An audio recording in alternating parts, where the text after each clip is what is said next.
Hey dear community, and today a video about veganism and why I know it's a sensitive topic, but why I think that the discussion is irrational.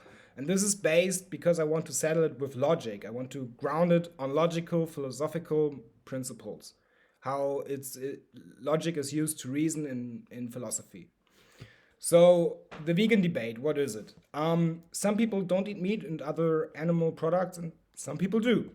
So people have a discussion if it's a acceptable and correct thing to do to kill an animal and then eat it, and if that would be acceptable. I think that this debate is irrational. This is due to logic because eating meat is due to taste, and that is subjective reasoning. And subjective reasoning doesn't ever have a foundation in logic. It doesn't have foundations in logical principles. You can never have that in logic. So while the argument in favor of life and the contemplation of death and pain holds true to this day in logic, may also there be some examples where somebody desires pain to gain pleasure. It's still on his own accord, or hers, or its, or whatever. There's contemplation in death because there's a lot of discontent in death, and even more so in one that is arranged.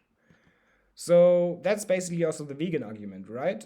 That animals don't decide that for themselves. But we don't want to explore this further. We also don't want to say taste is not worth an animal's life. We want to explore the field of logic. And there's acceptance about the end of life, of course, but usually people tend to want to live it. So that's just the philosophical argument that I don't want to explore further. It's a good argument, no worries, but we want to go in the field of logic. So in the field of logic, we have an argument that has a premise and then has a conclusion. And this can be a dogma, an infinite regress, or circular reasoning. So dogma is something that you say is true because it's true. And infinite regress is something that always builds up on something further and then further and then further and never comes to something like a premise and then a conclusion.